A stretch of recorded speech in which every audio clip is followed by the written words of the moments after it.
Alright guys, today we're going to talk about a natural exponential function, but before we do that, we want to review our learning target from yesterday. This is the notes for Tuesday,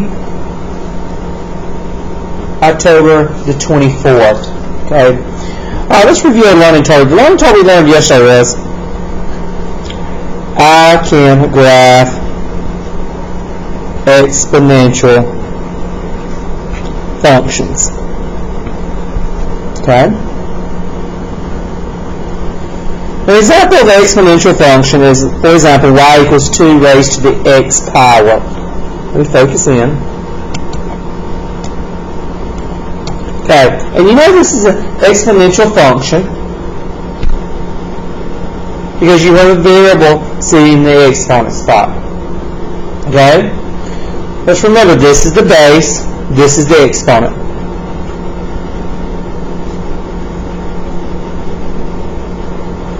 And what do we know about the base? The base has to be greater than 0 and it cannot be equal to 1. Okay? We also talked about the parent function of an exponential, your domain. It's all real numbers because there's no fraction in this and there's no radical. The range is 0 to infinity. Okay? We talked about yesterday why the range was 0 to infinity, because for any number, I plugged in a negative number there. 2 raised to a negative 2 is 1/4. It's going to give you a fraction. It's not going to give you a negative number. If I plug in a fraction exponent, 2 to the half, that's square root of 2. So that's why your range does not go past 0. Okay? Alright, so let's look at, for example, two exponential functions. If we look at this one, we know that the domain is automatically all real numbers. Now, the range. We have to look at this. There's a minus 2 over here. That minus 2 moves the graph down 2. That affects the y, so that does affect the range. So the range will not be 0 to infinity. This one, it would be negative 2 to infinity. You have to remember your transformation rules.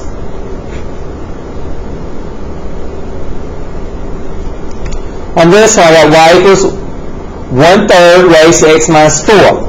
Okay, you have a fraction. And this example, when you have a fraction, that is exponential decay. It's decreased. If you have a whole number, it is exponential growth. Okay? Now, this minus 4 is a thing with the exponent. So, does that affect your y? No. That is moving the graph right 4, because it's inside moving it right 4. So, we have to worry about our domain, because our domain is all real numbers. And our range will still be 0 to infinity, because there's not a number out here. Okay? So, if you went out here today for a lesson in PreCal, please get your homework out. And we're going to check 1 through 4, 1 through 4 homework problems. Start off, we're going to check number 1. Y equals negative 2 raised to negative x. Okay, we look at this 2, that is a whole number. We would expect growth. But because there's negative in the exponent, it reflects it over the y. I graph it on my graphing calculator, find my values. My domain is all real numbers. My range is it's approaching 0, so it's 0 to infinity. 0. So my horizontal asymptote is 0 as well. Number 2. Y equals 1/2 raised to x plus 2. I got a fraction base, so I expect decay. I graph it and I get my chart. I always pick negative 2, negative 1, 0, 1, 2, because I want to see what the behavior graph is with 2 negative numbers and 2 positive and a neutral value. My domain is all real numbers. My range is 0 to infinity as well. Alright, number 3. Y equals 1/3 raised to x plus 1. Fraction base, it will be decay. But I notice there's a plus 1 out here, so that will affect the range. So when you graph and get your table of values, notice your range is from 1 to infinity here because that plus 1. Let's move the graph up 1, so it does not need to touch that 1. Number 4, y equals 2 raised to x minus 3. And once again, a negative 3 says I move the graph down 3. Okay? I got my table of values. My range is negative 3 to infinity. So check your graphs. Those are your homework from Monday. I did check this today, so I need to see yours tomorrow. Okay?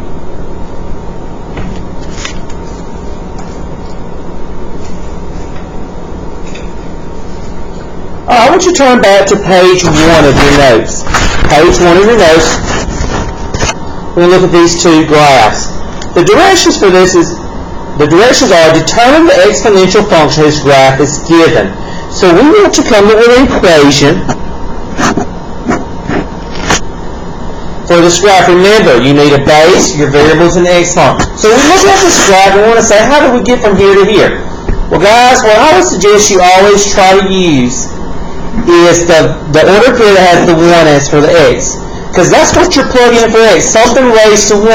Well, something raised to 1 is going to give you that other number. So if I raise this to 1 and it gives me 5 for my y, what has to be here? 5. So my equation for that line is y equals 5 raised to x. Because if I raise 5 to 1, that will give me 5. Same thing on number 8. I look for this order pair, that 1, negative 6. So y equals some base raised to x. Well, if I'm going to raise it to 1 and get negative 6, this has to be negative 6. And this does make sense because the negative's on the outside. Remember, that is not a negative base. If they want to include a negative base, they would put parentheses. That negative is dealing with the reflection over the x-axis. It normally would go like this, but it's going like that because it reflected. So your equation for that line will be y equals negative 6 raised to the x power.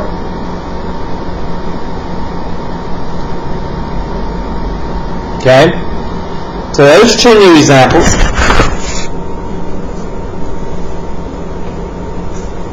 So after that, we started talking about what's known as the natural exponential function. The natural exponential function. And it's something like that. E raised to x equals y. It has a base e. So what is e? E is a number. It's not a variable that we accept in math. Remember, we worked with the number pi in middle school. Pi is a number in math. It's approximately 3.14. E is treated the same way. Remember, pi is irrational because it keeps going and going and going. It is approximately equal to 3.14. Well, e is also a irrational number. It is known as the natural exponential function because it is the base that occurs the most in nature. Now, what is it approximately equal to? You need to know this. 2.72. 2.72. Now, we never play that in the calculator. We always use our e button, but that is what that value is approximately, 2.72. It is a number. So when you look, and we study this because it's a very important base that you would use a lot in calculus, okay? Now, the graph of the parent exponential function is this.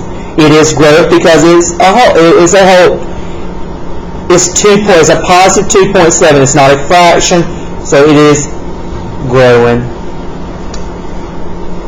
It's not a fraction less than 1. If it's a fraction less than 1, it would decay. It's 2 over, so 2.7, whatever that is, 2.27 approximately. So it's 2.72, so it is growing. So today we learned how to use the E. It says evaluate each expression rounded to 5 decimal places. So we're going to learn how to use the E button in our calculator. So let me get my calculator.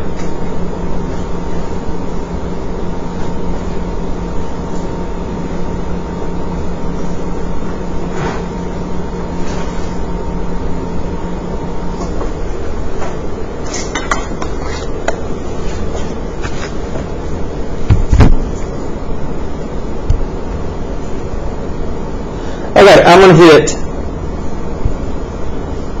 let me focus out for a minute so you can see.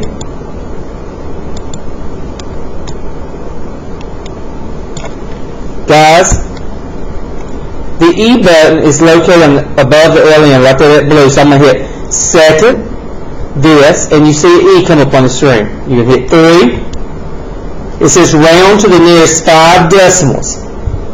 So that's going to be approximately 20.08554.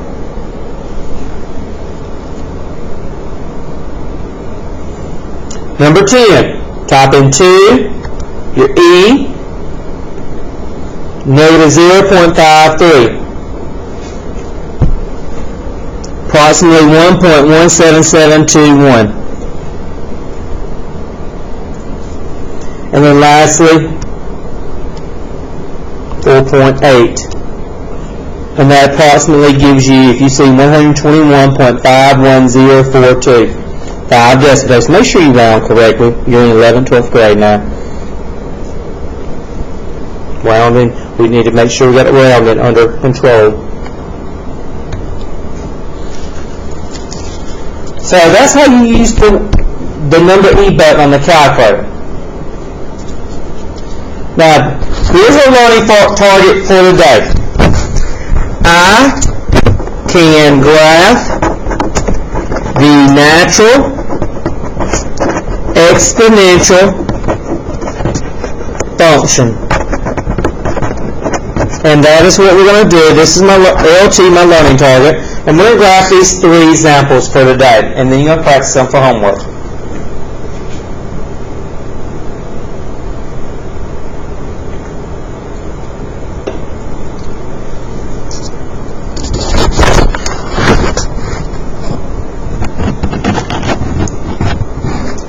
Alright, number 12, we're going to graph these the same way we did the exponentials. The only difference is it has the base E.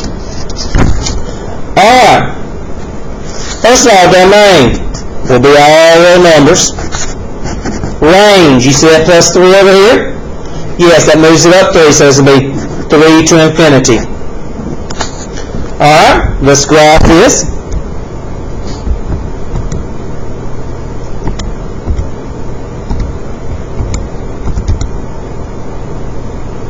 Hit graph.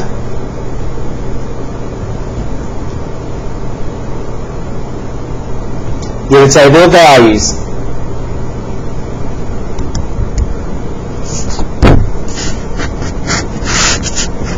Negative 2, negative 1, 0, 1, 2. At 3.1, 3.4, 4, 5.7, 10.4. Those are my values I get from my table for negative 2, negative 1, 0, 1, and 2.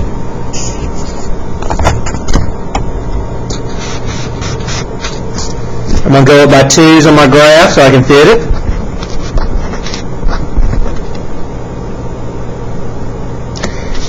Negative 2 and 3.1.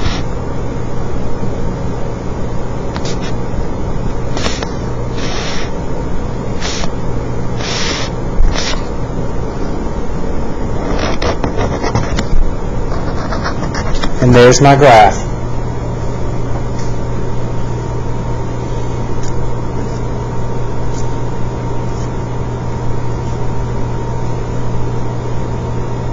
Alright, let's look at number 13. My domain.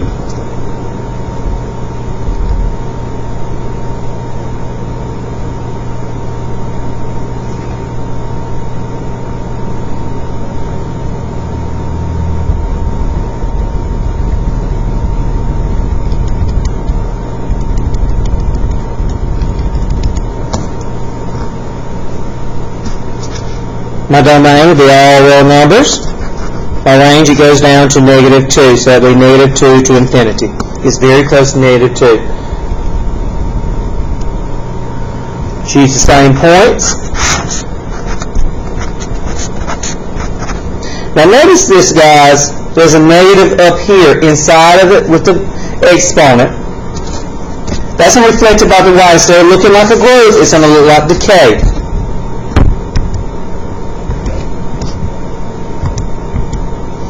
E, I'm going to put that negative x in parentheses just to make sure it recognizes it, minus 2.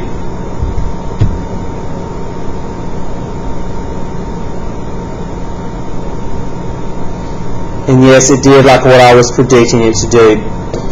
Now I'm going to pick my table of values.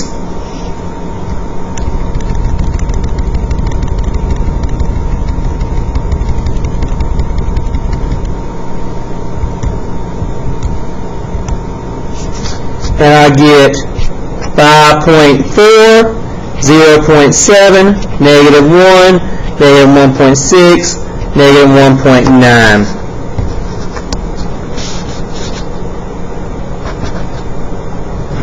I'm going to go by 2's here. Negative 2, 5.4.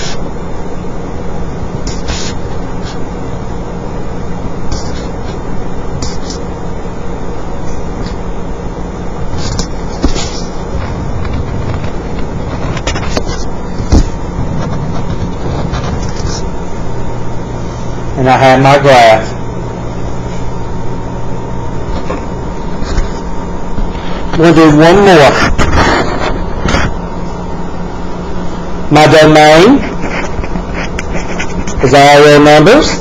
My range is no numbers sitting out here, so my range will be from 0 to infinity.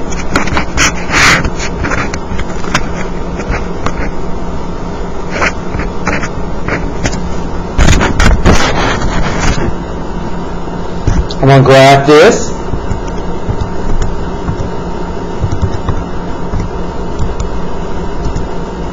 It should be a growth. And from the graph you can tell it is, and it's approaching 0. So now I hit my second table.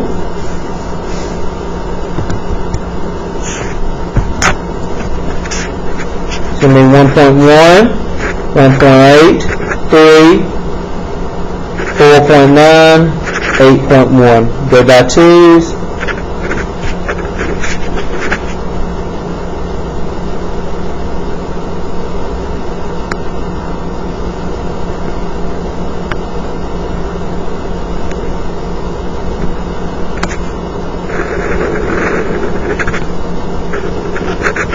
And there's my graph.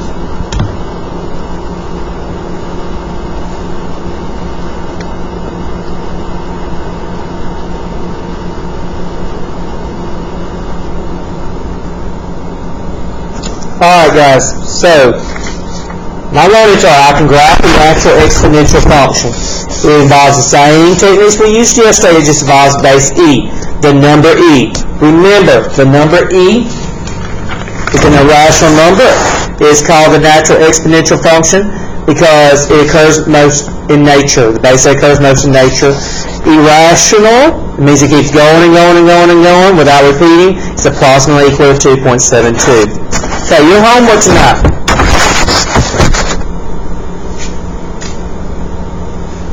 Let me get a copy of it.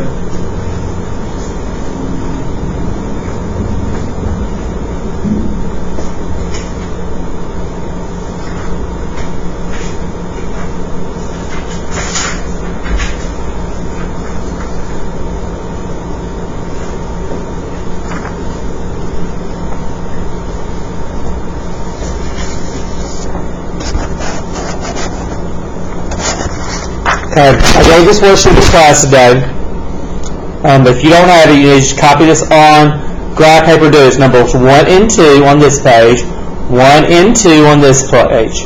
You get this tomorrow, 1 and 2, 1 and 2, and then off your homework sheet, 5 through 10. You're graphing some very similar, 5 through 10. Okay? And we will go this tomorrow. Have a good night. Thanks for watching.